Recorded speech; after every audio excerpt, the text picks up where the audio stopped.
저 상황이라면요. 저는 좋은 기회를 기다릴 겁니다. 객관적으로, 논리적으로, 과학적으로 바닥에 시그널이 나온다면 바닥의 시그널에 맞춰서 저는 들어갈 겁니다. 2023년 부동산 시장을 한마디로 정리한다면 터널 통과 중입니다. 조정장의 터널 통과 중이고요. 아직 완전히 통과되지도 않았고 지금 중간 정도로 왔다라고 보시면 됩니다. 상반기는 반등하고 이제 하반기에 꺾였는데 작년 금리가 급격하게 오르면서 이제 패닉이 왔잖아요. 그래서 갑자기 1차 하락이 와서 고점 대비 한 30% 정도 하락을 했기 때문에 규제도 풀렸고요. 금리 인상이 멈추면서 기술적 반등을 한 거고요. 상반기는 반등을 했는데 하반기 되면서 왜 꺾였냐고 한다면 제가 앞서서 터널 통과 중이라고 했잖아요. 통과 중이기 때문에 추가 상승에 대한 기대감이 굉장히 중요한데 이제 금리 인상 최근에 미국 연준에서 이제 내년에 금리 내릴 수 있다라는 시그널이 이제 좀 나오기는 시작을 하는데 미국 연준이 항상 말이 바뀌는 거고요. 내리더라도 내년 하반기, 내년 말 정도에 내릴 수 있고 못 내릴 수도 있는 그런 상황이니까 추가 상승에 대한 기대감이 낮습니다. 집을 사려는 매수자들은 지금 가격에 사서 반등한 가격, 그러니까 100을 기준으로 90 정도, 70 정도 떨어졌다가 90 정도 회복된 가격에 들어가서 취득세 내고 대출이자 내고 뭐 팔 때 양도세까지 내고 추가 상승에 대한 과연 내가 얼마나 마진을 가지고 갈 수 있을까에 대한 확신이 없기 때문에 발을 빼고 있는 상황이고요. 매도자들은 이 정도면 100에서 90 정도 회복이 됐다면 팔아도 되겠다. 설마 이게 110, 120, 2024년에 고점 대비 최고점 2021년 가격 대비 120%, 110% 상승하기는 쉽지 않겠다라고 판단을 하고 있기 때문에 집주인들은 매물을 내놓고 있는 상황. 그래서 최근에 추석 지나면서 좀 꺾였고요. 이런 흐름은 2024년 상반기까지도 이어질 가능성이 높습니다. 금리가 가장 중요합니다. 1차 하락 2022년 집값이 떨어질 때도 금리가 트리거 역할을 했고요.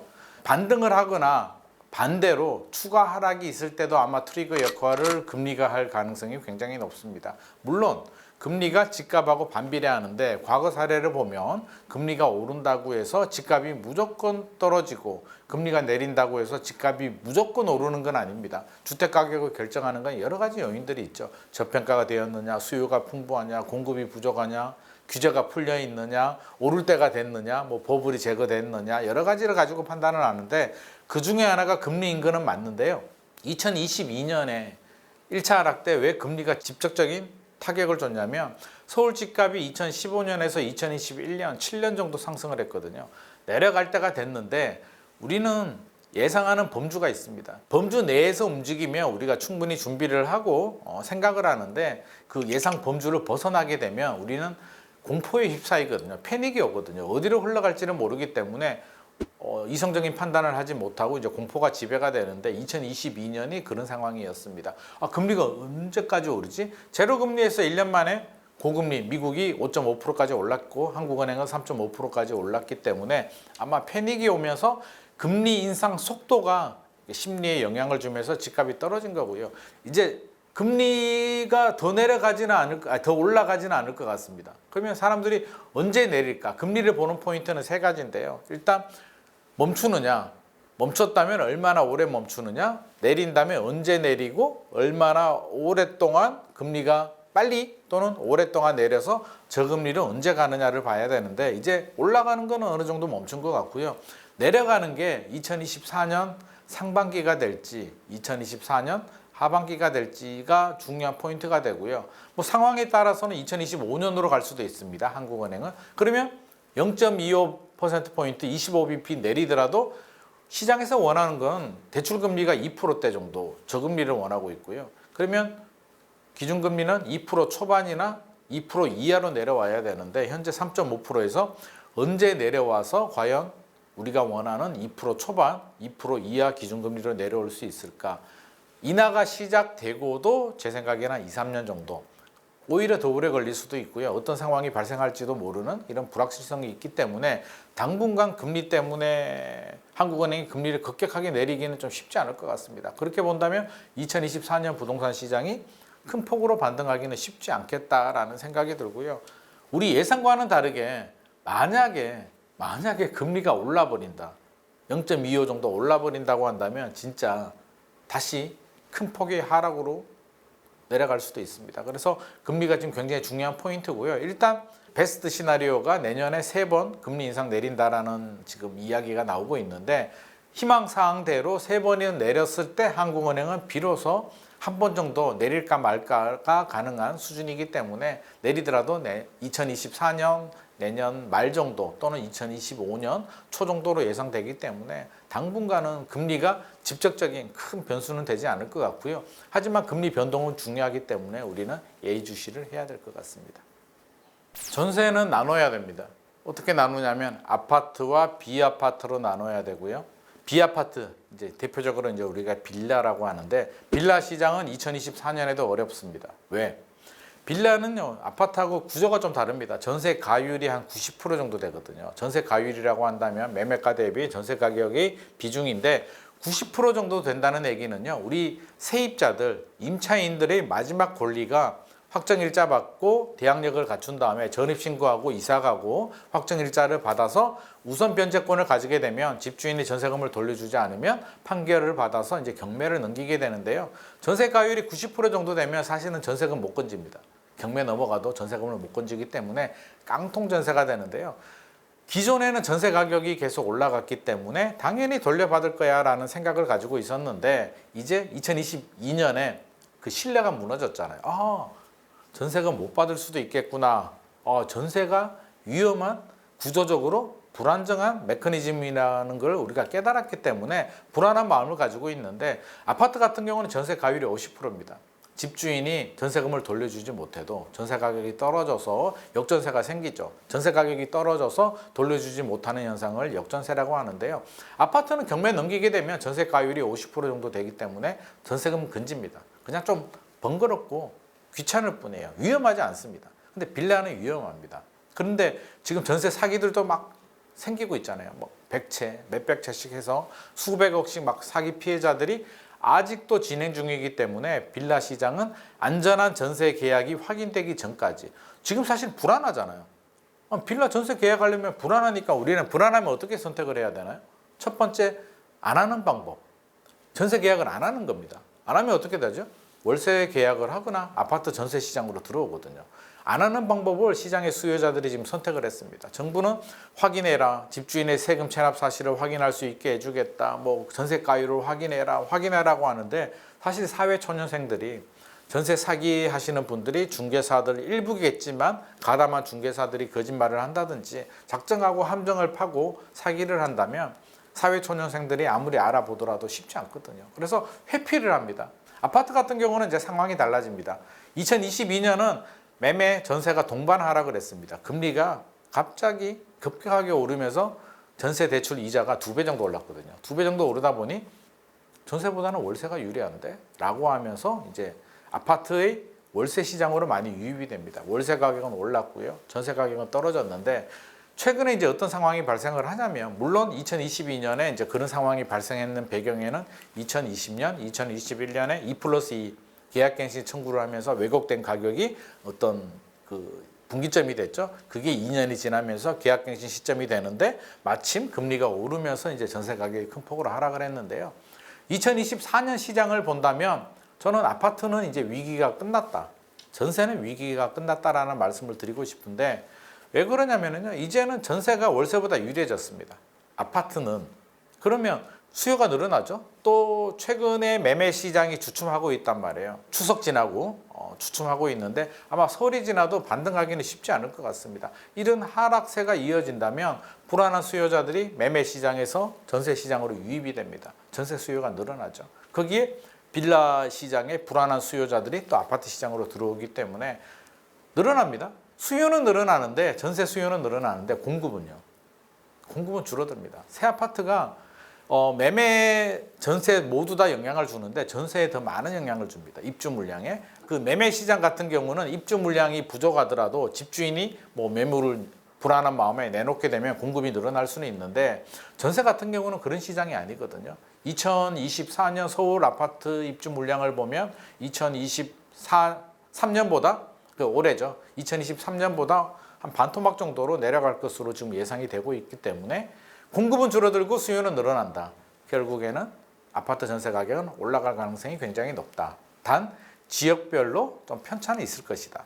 입주 물량이 많이 나오는 곳들은 전세 가격이 오르기보다는 동결이나 살짝 떨어질 수는 있는데 그거는 일시적인 현상으로 봐야 되고요. 강동구 쪽에 2025년 1월에 올림픽파크 포레온, 둔촌주공 입주 물량이 열리기 때문에 강동 지역들은 아마 2024년 하반기에 좀 약세가 전환될 수도 있고, 최근에 강남에 개포주공 1단지 재건축한 아파트죠. DH 퍼스트웨어 아이파크 6,700세대가 지금 입주하고 있기 때문에 몇 달 정도는 강남 쪽도 좀 약세가 형성될 수 있는데 2024년 상반기 넘어가게 되면 강남은 강세로 전환될 것으로 예상이 됩니다. 분양은 무주택자들, 실수요자들이 이제 내 집 마련하기 가장 좋은 시장인데요. 집값 상승에 대한 기대감은 꺾였어요. 이제 아무거나 사서 다 오르는 시대는 지나갔거든요.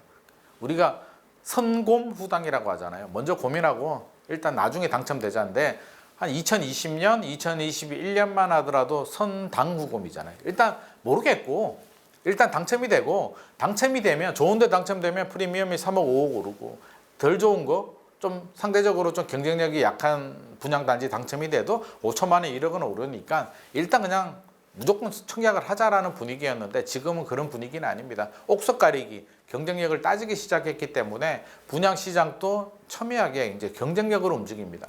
경쟁력이 있는 단지는 어떤 단지들이냐면 강남 쪽이나 뭐 어떤 역세권, 입지, 교육, 어떤 브랜드, 뭔가 현재 가치가 확실히 좋은 단지들. 두 번째는 가격 경쟁력이 있는 단지들. 최근에도 보면 우리 그 서울 송파구에 힐스테이트 이편한 세상 문정 분양을 했는데 150대 1이 나왔거든요. 주변 시세 대비 분양가가 20% 이상 저렴했기 때문입니다. 분양가 상한제가 적용됐기 때문이고요. 최근에 충청북도죠. 청주시 가경 아이파크 6단지인가요? 분양을 했는데 상당히 높은 경쟁률이 나왔습니다. 왜? 주변 시세 대비 20% 이상 저렴했기 때문에.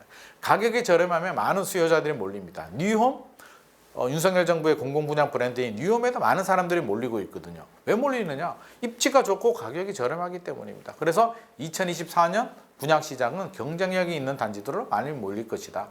최근에 이제 강남 쪽에서 분양을 많이 미뤘어요. 유망한 단지들이 많이 미뤘는데 이제 뭐 여러 가지 이유가 있겠죠. 틈을 봐서 지금 분양가 상한제가 적용이 되고 있는데 분양가 상한제를 좀 피할 수 있을까? 약간의 기대감, 규제가 풀리지 않을까? 조금 미루고 있는 상황도 있고요. 분양가를 올릴 수도 있지 않을까라는 기대감 때문에 재건축 아파트들은 조합원들은 일반 분양가가 올라가줘야 조합원들 부담이 내려가기 때문에 늦추고 있는데 계속 늦출 수는 없거든요. 2024년에는 해야 됩니다. 강남에 많은 물량이 나오는데 규제가 풀리지 않는다면 분양가 상한제가 적용이 되고요. 주변 시세 대비 저렴하게 나올 겁니다. 물론 절대 가격은 높습니다. 종잣돈이 부족하거나 돈이 터무니없이 부족하신 분들은 당첨이 돼도요. 이게 입주 시점까지 기간이 짧기 때문에 자금 마련에 아마 어려움이 있을 수도 있습니다. 그래서 내 자금을 먼저 확인하시고요. 자금이 되시는 분들은 강남 쪽이나 이렇게 분양가 상한제가 적용되는 주택들 적극적으로 청약을 하시는 게 좋을 것 같고요. 자금력이 부족하시는 무주택자들, 특히 우리 청년 세대들 같은 경우는 부모님이 도움을 받기 어려운 상황이라면 저는 뉴홈 같은 공공분양은 좀 적극적으로 도전해보자. 특히 사전청약 있잖아요. 뉴홈 사전청약 같은 경우는 돈이 없어도 청약하셔도 됩니다. 왜냐하면 3기 신도시들 뭐 고양창릉이나 하남교산이나 이런 물량들이 2023년에도 많이 나왔고 2024년에도 아마 나올 예정인데요. 이런 물량들은 사전청약의 장점이 뭐냐면 당첨이 되잖아요. 제가 사전청약이 당첨이 되면 당장 돈을 내지 않아도 돼요. 당장 계약하지 않습니다. 본청약 때까지 기다리면 되는데 본청약이 2, 3년 후거든요. 그러면 2, 3년 후에 본청약이 나오면 그때 다시 청약을 합니다. 청약을 하면 나는 먼저 당첨이 됐기 때문에 사전청약으로 자동으로 당첨이 되거든요. 그때 계약을 하고 계약금을 내야 되기 때문에 사회초년생들 월급 받고 있다면 2, 3년 정도 허리끈 졸라매고 열심히 모으면 계약금 마련할 수가 있고요. 입주할 때까지 또 시간이 있잖아요. 3기 신도시 같은 경우는 2027년에서 2030년, 보통 2029년에서 30년 정도 입주하는데 그때까지 나머지 돈 마련하고 또 최근에 정부에서 청년들을 위한 어떤 정책 상품들이 나오고 있거든요. 청년 주택드림 통장도 나오고 주택드림 대출도 나오는데 주택드림 대출은 2025년부터 가능하고요. 주택드림 통장은 2024년 2월부터 아마 가입이 가능할 것으로 보이는데 저는 파격적인 혜택이라고 보여집니다. 일단 청약 통장의 금리가 4.5%, 굉장히 높은 재테크 수단으로도 손색이 없을 정도로 굉장히 좋은 상품이니까 그런 거 가입하시고 1,000만 원 이상 납입하시고 1년 이상 지나면 나중에 2025년 이후에 당첨이 되면 분양가의 80%까지 저리로 2.2% 대출도 가능하기 때문에 우리 청년들 나이 자격 요건은 보셔야 되겠지만 여러 자격 요건 되시는 분들이라면 정부가 혜택을 주는 이런 특혜들은 좀 받아 먹으셔도 저는 좋겠다라는 생각입니다. 그래서 경쟁력, 입지나 자금력이 되는지 또 분양가 경쟁력이 있는지 주변 인프라가 좋은지를 꼼꼼하게 따져보고 타당성이 있는 단지라면 적극적으로 좋은 물량들은 계속 도전하시기 바랍니다. 자, 밸런스 게임 하도록 하겠습니다. 2024년 부동산 투자 더 기다려야 한다. 또는 지금이 기회다. 저 상황이라면요. 저는 좋은 기회를 기다릴 겁니다. 객관적으로, 논리적으로, 과학적으로 바닥의 시그널이 나온다면 바닥의 시그널에 맞춰서 저는 들어갈 겁니다. 제가 조금 더 풀어드리겠습니다. 필요하신 분들, 그렇죠? 머스트, 우리 머스트라고 하죠. 꼭 사야 되는 분도 있습니다. 부모님이 돈을 줘가지고 집을 사라고 합니다. 결혼할 때 돈 줄 테니까 집 사야죠. 아버지, 저는요 분양 미식회를 보니까 좀 기다리는 게 좋을 것 같아요. 3년 후에 집 살 테니까 그때 돈 주세요. 3년 후에 아버지 어머니가 돈 안 줄 수도 있습니다. 아버지 어머니 사정이 달라질 수도 있으니까 기회는 있을 때 잡아야 됩니다. 집 사라고 돈 줄 때는 얼른 돈 받아서 집 사야 되고요. 부모님 복양이나 자녀 교육이나 요양이나 여러 가지 현실적인 이유 때문에 사야 되는 분들이라면 2021년 최고가를 확인하신 다음에 최고가 대비 최대한 좀 많이 내려온 떨어진 아파트 고점 대비 30% 정도 떨어지면 너무나 좋고요. 2023년 상반기 반등을 했기 때문에 30%는 아니더라도 한 15%, 20% 수준까지 고점 대비 내려온 물건 위주로 좀 알아보시는 게 좋을 것 같고 머스트가 아니고 or 살까 말까 사도 되고 안 사도 되는 분들 굳이 예를 들어서 집이 2주택이 있어서 하나 더 살까 말까 고민하시는 분들 무주택이라도 돈이 하나도 없어가지고 일단 모아야 되는 분들 진짜 좋은 거라면 내가 하겠는데 굳이 그런 거 아니라면 지금 올해 굳이 안 사도 되는 분들이라면 저는 조금 더 기다려 보시라고 말씀드리고 싶습니다. 첫 번째 제가 처음 시작할 때 터널 통과 중이라고 했잖아요. 이 터널이 2024년에 끝나느냐 2025년에 끝날지 2026년에 끝날지는 아무도 모릅니다. 시그널이 있는데요. 일단 2차 하락이 한번 와야 되는데 2차 하락이 온다면 어떤 금리가 오른다든지 어떤 우리가 패닉에 와서 집주인들이 패닉셀이라고 하죠. 집어 던져야 됩니다. 그러면 가격이 떨어지고요. 미분양이 급증하죠. 그러면 정부에서 남은 규제, 강남 지역의 규제 지역을 풉니다. 풀어주고 대출 규제도 좀 풀어주고요. 최악의 경우는 양도세 특례라고 하죠. 5년간 양도세 면제 이런 것도 나오거든요. 그래서 기다렸다가 뭔가 시그널이 나올 때 좀 공격적으로 좀 들어가시는 게 좋을 것 같고 OR라면 머스트라면 2024년 상황 보고 최대한 많이 떨어진 물건 위주로 들어가시는 게 좋을 것 같습니다.